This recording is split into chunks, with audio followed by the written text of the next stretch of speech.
What up, what up, what up? You already know what it is, baby. It's the one and only Mr. Vega, the Messiah, holding it down for honest assholes. What it do? I'm up here at the Epic Event Center out here in the IE, my motherfucking hometown. You already know.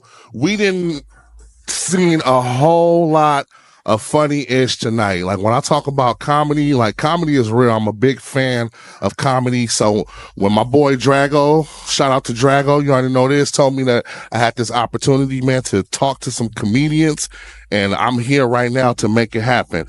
Tonight's guest, the guy who I'm talking to, the one and only Ray Grady. What's up, bro? What's up, brother? Appreciate it, man.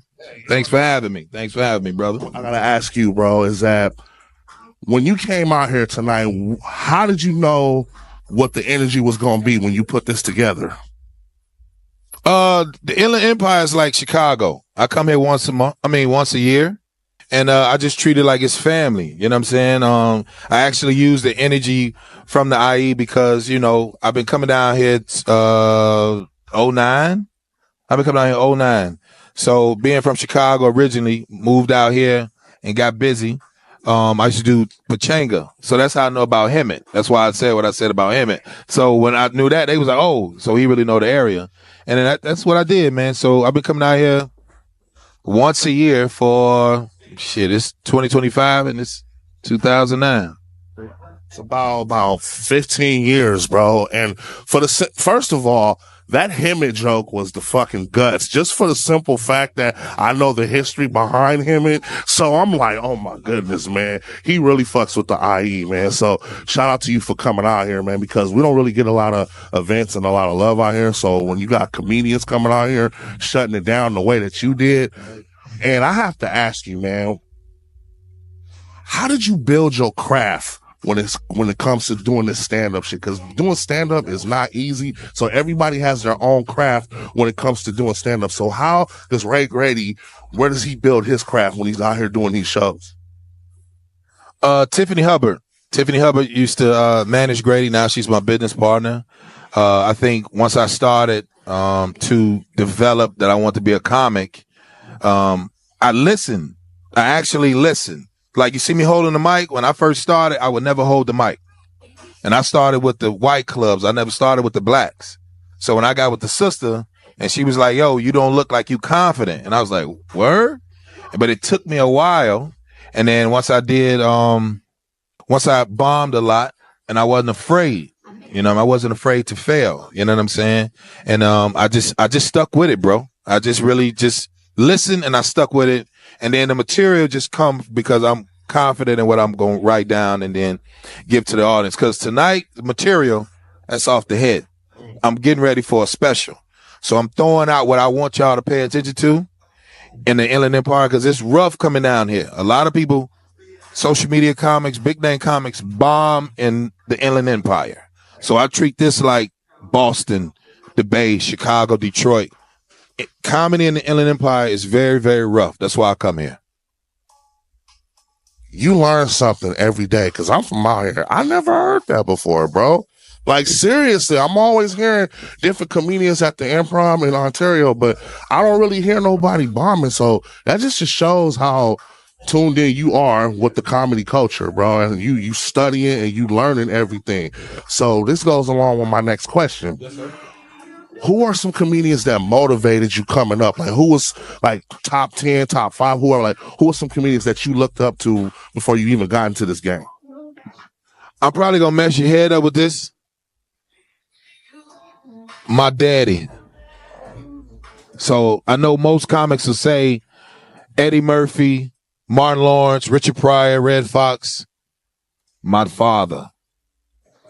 My dad. That was the funniest man I ever met, with a serious face. You see how serious you looking? That's funny to me. And so now if I did go into, once I started to become funny, bro, I watch Louis Black, Ron White. I listen to grown men that ain't afraid, and then Red Fox, Moms Mabley, Godfrey Cambridge, Pigmeat Markham, these comics you never heard of, So, but I'm just saying, you know what I mean? So my father, and then those people that really didn't get they due. So that's who opened my eyes up in stand up. Now, the reason why I asked that question because when it comes to doing like comedian type work, everybody has some type of motivation. And just for the simple fact that it's your pops and you admitting that he's funny and that gives you that motivation, bro. So I really appreciate that. Now, earlier in the interview, you mentioned that a lot of times you may have bombed a few times. So I got to ask you, how does Ray Grady handle the pressure, bro? Like when you about to like shut down something big, like at a big venue or whatnot, and is there any pressure at all? And if there is, how do you handle it? It's pressure every show. I don't give a fuck if I'm on TV. This interview is pressure. When I did tonight and up here at Big Event Center, the Improv, any show that I got to open this mouth, it's pressure, right? Because I speak a different language, I believe. I'm more of the tough nigga shit. And then you got comics that pander. You saw tonight, Grady doesn't pander. I'm comfortable in silence. Most comics have to talk. I don't, because I'm actually controlling the room. So I'm comfortable when it's quiet. I'm controlling the room. Then when I want y'all to laugh, y'all will laugh. So did that answer your question? Yeah. I really wanted you to go into details on why. So, and that's very good. You know what I'm saying? Like seriously, you blowing my mind with a lot of this, bro. So you said that you went to some white people clubs, you know what I'm saying? Like, so what was that experience like? Like what type of like crowd and culture was you dealing with when you were doing that? White folks is actually honest. A lot of people don't know that. They know when you pandering to them. They know that's not you. We'll be like, hey, Billy. They'll just be like, get him off stage. So when I started at Riddle's Comedy Club back in Chicago in the suburb, Orland Park, Illinois, it was not a lot of brothers, unless they were, we used to use a term back in the, I don't know how old you are, we used to call them Oreos. You black on the outside, white on the inside, right? So I didn't do that. I came from two-parent household.